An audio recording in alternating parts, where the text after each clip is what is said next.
The wedding date. Sarah pressed herself against the cool marble pillar, watching couples glide across the dance floor in perfect synchrony. The reception hall glittered with 1,000 tiny lights, but she felt invisible in her second-hand dress. Clutching her small purse like a shield, she shouldn't have come. "Mommy looks so pretty." Her 6-year-old Emma had squealed that morning, watching Sarah apply the lipstick she'd bought on sale. But now, surrounded by her college friends with their successful husbands and designer gowns, Sarah felt like an imposter. 3 years since the divorce, and she still wasn't used to being just Sarah instead of half of a couple. "Sarah Mitchell," a smooth voice cut through her thoughts. "I almost didn't recognize you." She turned to find Marcus Chen standing beside her, immaculate in a tailored charcoal suit. Marcus Chen, the Marcus Chen whose tech company had just been featured in Forbes. They'd shared exactly one economics class 7 years ago, where he'd borrowed her notes after oversleeping. "Marcus, hi!" She forced brightness into her voice. "Congratulations on everything. I've been reading about your success." "Thanks." His dark eyes studied her with unexpected intensity. "Are you here alone?" Heat crept up her neck. "My daughter's with my mom tonight, so I thought—" "Sarah!" A shrill voice interrupted. Brittany, the bride's cousin, materialized with 2 other women Sarah vaguely recognized. "We were just talking about you. So brave of you to come solo. I'd simply die of embarrassment." She laughed, sharp as breaking glass. "Where's that ex-husband of yours?" "Oh, right, he's probably with that girl from his office."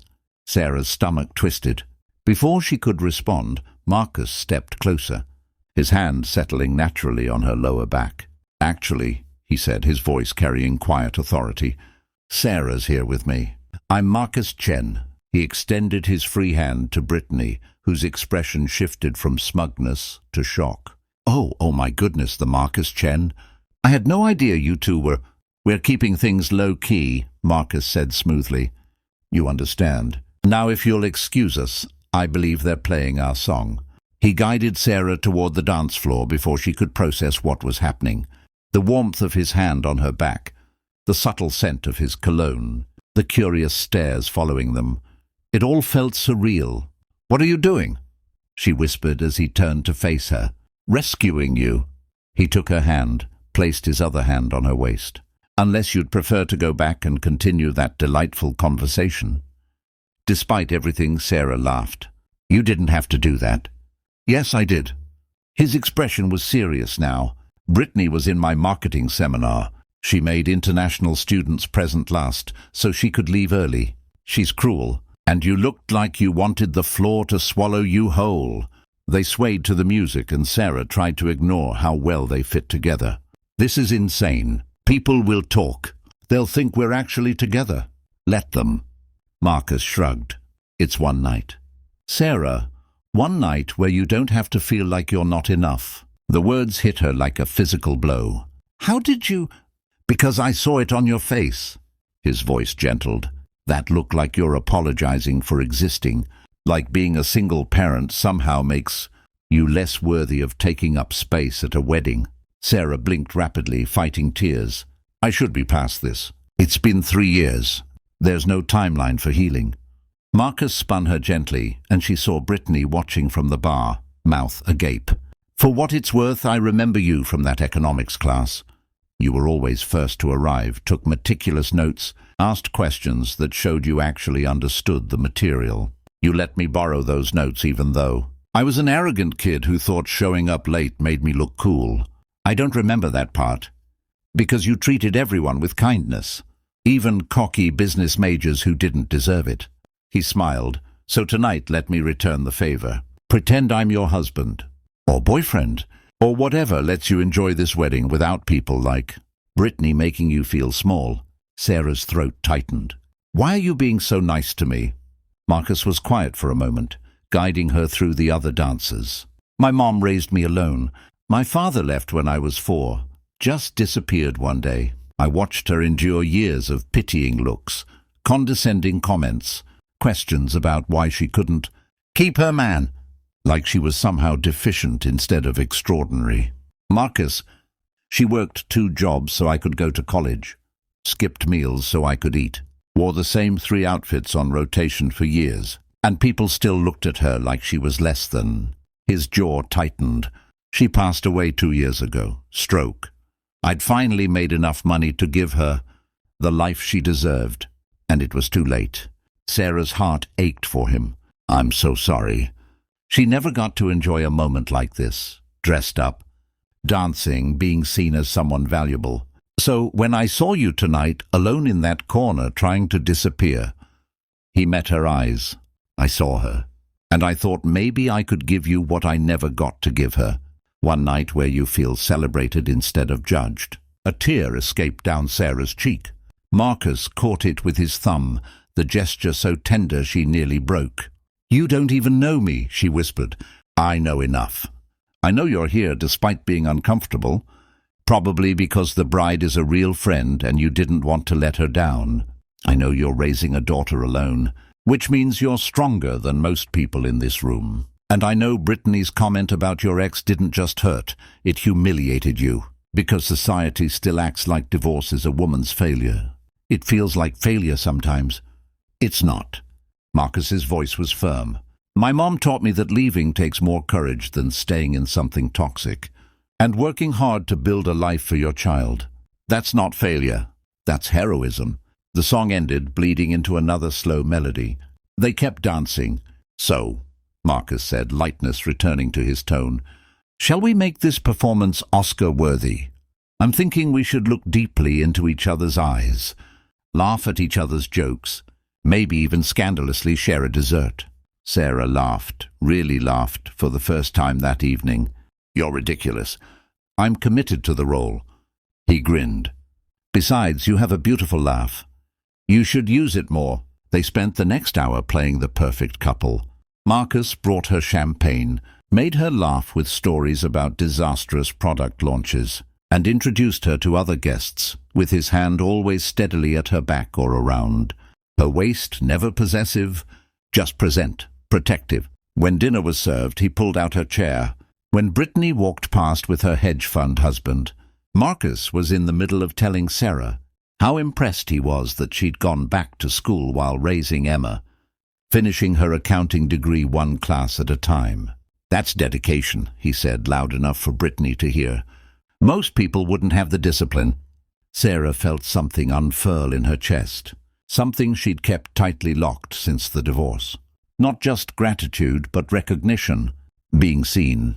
As the evening wore on, their fake relationship began to feel less like performance and more like memory, as if they were remembering something that hadn't happened yet. Tell me about Emma, Marcus said during a quiet moment.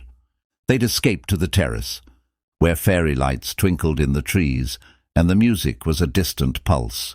Sarah's face transformed when she talked about her daughter. She's everything. Smart, funny, kind. She wants to be a veterinarian or a singer or maybe both. She's obsessed with frogs. Right now, we have 17 library books about frogs. 17? She's very thorough. Sarah smiled.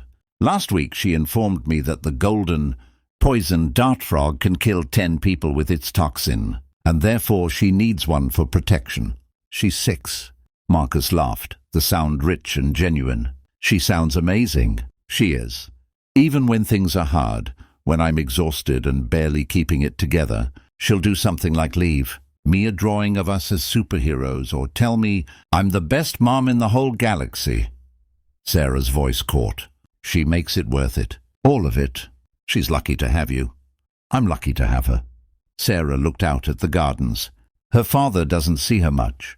Every other weekend becomes once a month, becomes every few months. His new girlfriend doesn't like kids, apparently. Emma pretends it doesn't hurt, but I see it.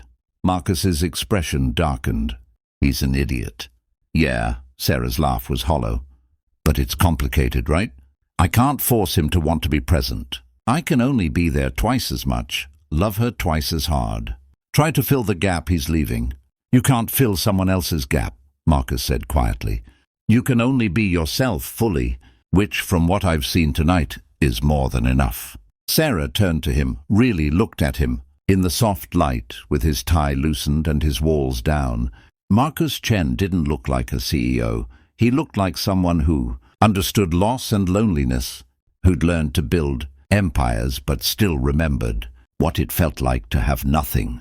"Thank you," she said, "for tonight, for seeing me when I felt invisible." "Sarah!" "No, let me finish." She took a breath. "I came here tonight because I wanted to prove I was okay, that I'd moved on, that being single didn't mean being broken. But the truth is, I'm not always okay. Some days I'm barely holding it together. And standing in that room, watching everyone with their perfect partners, I felt like such a failure." "You're not—" "I know, logically I know. But feelings don't care about logic." She smiled sadly. "Then you appeared like some kind of impossible fairy godfather. And for a few hours, I got to feel normal, worthy, like maybe I'm not just Emma's mom or someone's ex-wife, but a person who deserves to be celebrated." Marcus stepped closer. "You are worthy, Sarah, with or without me, with or without anyone. I'm starting to believe that again." She looked up at him. "Because of what you did tonight." "What I did was selfish," Marcus admitted. "I saw a chance to rewrite history, to give someone the kindness my mother never got. But somewhere along the way—" He paused, seeming to choose his words carefully. This stopped feeling like an act. Sarah's heart stuttered. "Marcus, I'm not suggesting anything," he said quickly. "I know you're not looking for a relationship. I know this was just one night. But I need you to know this wasn't charity. These past few hours talking with you, learning about Emma and your life and your dreams, it's been the most real conversation I've had in years." Before Sarah could respond, the terrace doors burst open and the bride appeared, slightly drunk and radiantly happy. "There you are!" "Sarah, I've been looking everywhere for you. We're doing the bouquet toss and—" She stopped, taking in the scene. "Oh my God, are you two—" "Just talking," Sarah said, but her voice was unsteady. The bride, Katie, her roommate from freshman year, looked between them with knowing eyes. "Right, well, come inside. I want you up front for the bouquet. And Marcus, thank you for taking care of my girl tonight. She deserves someone wonderful." As Katie dragged her back inside, Sarah glanced over her shoulder at Marcus. He smiled, small and private, just for her. The bouquet toss was chaotic, with 24 women jostling for position. Sarah hung back, not particularly interested, until Katie made direct eye contact with her and threw the bouquet straight at her chest. She caught it on instinct, and the room erupted in cheers. Brittany's voice cut through the noise. "Well, I suppose if she's dating Marcus Chen, she might actually have a chance at marriage again." The room went silent. Sarah felt her face flame, the flowers suddenly heavy in her hands. But before the shame could take root, Marcus was there, weaving through the crowd with purpose. He stopped in front of her, and the entire room held its breath. "You know what, Brittany?" Marcus said conversationally, his voice carrying. "I've built a successful company, made more money than I'll ever spend, been featured in magazines and invited to speak at conferences. And none of it required me to belittle another person to feel important." He turned to Sarah, his expression soft. This woman spent tonight being kind to everyone she spoke with. She asked the waiter about his college plans. She complimented the flower arrangements to the wedding planner. She congratulated old classmates on their achievements without a trace of envy. That's real success. That's real character. Marcus looked back at Brittany. "So yes, if Sarah decided she wanted to date me, I'd be honored. Not because I'm some prize she won, but because she's exactly the kind of person I'd want in my life. Someone who leads with compassion instead of cruelty." The room erupted in applause. Brittany's face turned crimson as she fled toward the bar. Sarah stood frozen, the bouquet clutched to her chest, tears streaming down her face. Marcus stepped closer, speaking softly now, just for her. "I'm sorry if I embarrassed you, but I couldn't let her." Sarah kissed him. It was brief, impulsive, probably witnessed by 100 people with cameras. When she pulled back, Marcus looked stunned. "Thank you," she whispered, "for defending me, for seeing me, for tonight." His hand came up to cup her face. "Can I take you to dinner? A real date, not a pretend one? I have a 6-year-old who'll interrogate you about frogs. I'll study up." His thumb brushed her cheek. "I'm serious, Sarah. I know this started as a kind gesture, But somewhere between the first dance and now, it became real for me. You became real for me. Sarah's heart was pounding. This is crazy. You're Marcus Chen. I'm a single mom with student loans and a daughter who needs braces, and you're the first person in years who made me forget to check my phone, who made me want to stay at a wedding reception instead of leaving after an acceptable interval. Marcus smiled. I'm not looking for perfect, Sarah. I'm looking for real. And you're the realest thing I've found. I'm terrified, she admitted. Me too. He took her hand, lacing their fingers together. But maybe we can be terrified together? Sarah looked down at their joined hands, then back up at his hopeful face. Around them, the wedding continued. Music playing, people dancing, love being celebrated in all its messy, imperfect forms. Okay, she said, one real date. But if Emma decides she doesn't like you, then I'll work on my frog facts until she does. Marcus grinned. I'm nothing if not persistent. Sarah laughed, and in that moment, surrounded by fairy lights and music and possibility, she felt something she hadn't felt in 3 years. Hope. 6 months later, Sarah stood in Marcus's apartment, watching Emma teach him to identify different frog calls on her educational app. No, Marcus, that's a leopard frog, not a bullfrog. You have to listen to the pattern. Emma was patient but firm, a tiny teacher with her student. My apologies. Marcus listened intently. Can you play it again? Sarah's phone buzzed with a text from Katie. Saw the photos from Emma's birthday. You 3 look like a family. So happy for you. They did look like a family, Sarah thought. Not perfect, not without complications. Marcus traveled constantly. Emma still had hard days when she missed her father, and Sarah sometimes struggled with feeling like she wasn't enough. But they were figuring it out together. Mom, Emma called. Come help Marcus learn. He's very bad at frogs. I'm doing my best, Marcus protested, laughing. Sarah joined them on the couch, and Marcus's arm came around her shoulders automatically. Emma snuggled into her other side. Marcus, Emma said seriously. Yes? I'm glad you pretended to be Mom's husband at that wedding, because now you get to be my real family. Marcus's eyes met Sarah's over Emma's head, bright with emotion. Me too, Emma, he said softly. Me too. That night, after Emma fell asleep in the guest room, Marcus had decorated with frog-themed bedding. Sarah and Marcus sat on the balcony overlooking the city lights. I've been thinking, Marcus said, pulling her close, about that wedding, about how it all started. Having second thoughts? Sarah teased, though her heart skipped. The opposite. He turned to face her. I keep thinking about how one moment of kindness changed everything. How choosing to see you, to stand beside you, led to this, to us. You saved me that night, Sarah said quietly. From more than just Brittany's cruelty. You saved me from believing I wasn't worth celebrating. You saved me too, Marcus countered. From a life where success was measured in revenue instead of moments, where I was building an empire but forgetting why. Sarah kissed him softly.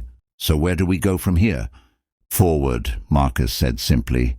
Together. With terrible frog puns and student loans and a 6-year-old chaperone. With real life, messy and complicated and absolutely perfect. That sounds good to me. As they sat under the stars, Sarah thought about that night at the wedding, how lost she'd felt, how small, how a stranger's compassion had reminded her of her own worth. Sometimes the greatest gift you can give someone is to see them when they feel invisible, to stand beside them when they're standing alone, to whisper even for just one night, you matter. Marcus had given her that gift, and in accepting it, she'd learned to give it to herself. That was the real love story. Not just finding someone to share your life with, but rediscovering the person you'd been before the world made you feel small, remembering that you were never broken, just waiting to be seen. And now, surrounded by love in its many forms, Sarah Mitchell finally understood. She had always been enough. She just needed someone to hold up a mirror, until she could see it for herself. The beginning,